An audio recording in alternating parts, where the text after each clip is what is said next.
Hello class, we are going to look at the last problem I just did for MyOpenMath section 8.3, which is a confidence interval for a mean, but I used StatCrunch, and some of us may or may not like StatCrunch, so I'm not going to change the problem. We've got all the correct answers filled in here, and I wanted to do just a brief quick overview of the exact same problem. So I'm not going to change any of the entries here because, well, we got it perfectly correct with StatCrunch.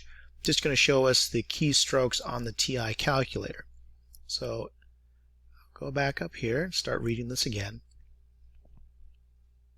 The table below contains the percentage of women receiving prenatal care in 2009 for a random sample of countries. Estimate the mean percentage of women receiving prenatal care in all countries using a 94% confidence interval. So I have a random sampling of countries, and within each country they give me the percent of women that receive prenatal care. In this country 91.5, it keeps scrolling down, another one 99, etc., etc. And I've got a huge long string, well, it's not huge, it's 38 randomly sampled countries. And before I use StatCrunch, now I'm going to enter this into my TI calculator. And so if I bring up the calculator here and go to Stat, let me enlarge this here. I go to Stat, Edit, and notice I've already entered those lists of 38 percentages from a random sample of 38 countries. And in fact, if I scroll all the way down to the bottom, you'll notice that the 39th entry is blank, so that means 92.47% in some country is the 38th entry in my list. Alright, so I've got those 38 data points in my calculator, and I'll go ahead and there's the 38 that I copied and pasted into StatCrunch, but I wanted to show us a different technology in case we want to use the calculator. Alright. And so before we verified that the parameter is the population mean, which is mu.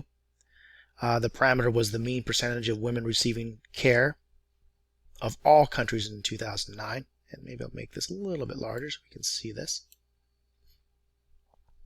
And we want the sample size bigger than or equal to 30. We did. We had 38. If we had a smaller sample size, then we would want the population to be normal.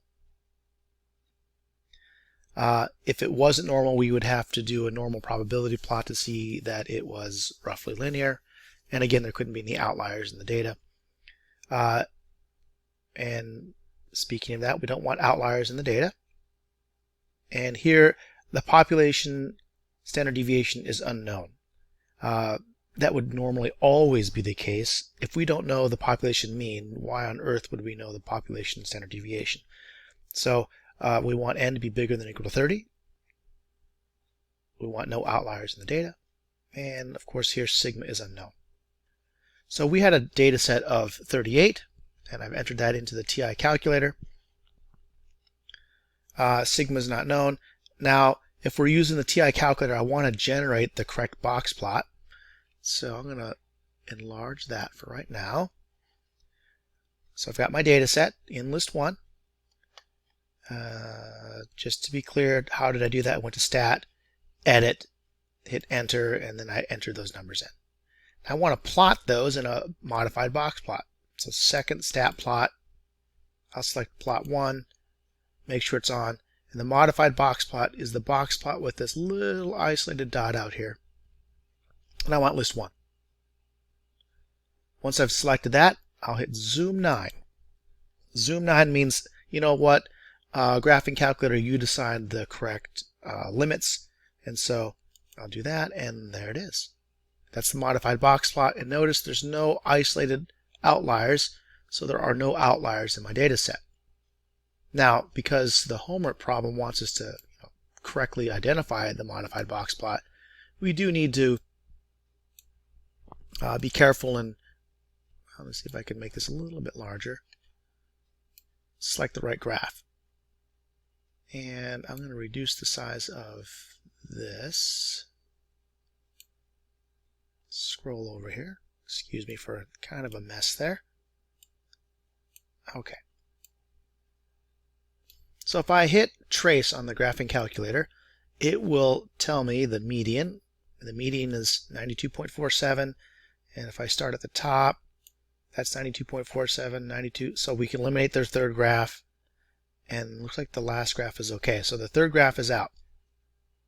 So now I'm gonna. The first quartile is 86.3. So the first graph is out. So that's out. This third graph is out, so now it's between the second graph and the last graph. Let's go to the third quartile. So over here, I'll arrow over. The third quartile is 95.8, and wow, the second graph fails. So the last graph is the only one that's the correct. And of course, we've done this problem already, so it's correctly selected. But that's how you generate the modified box plot. No outliers. All right. So sample size 38, which is of course bigger than or equal to 30, and there were no outliers. The conditions are met to use t-interval.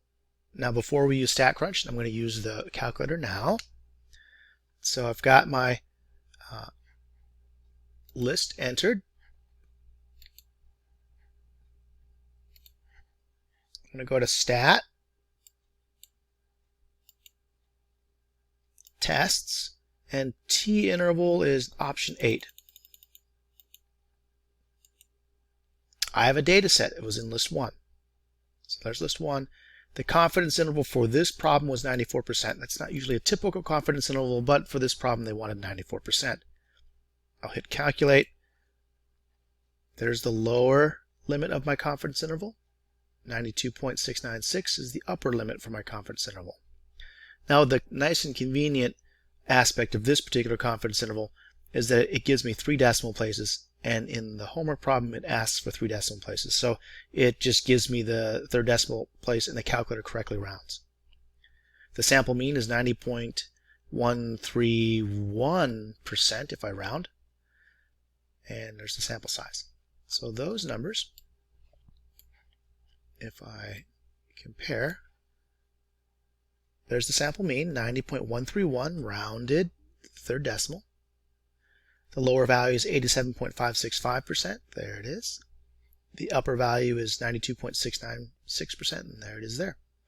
So again, here we have just quickly showed how to enter and do these calculations using the TI-84 versus StatCrunch, which was the previous video.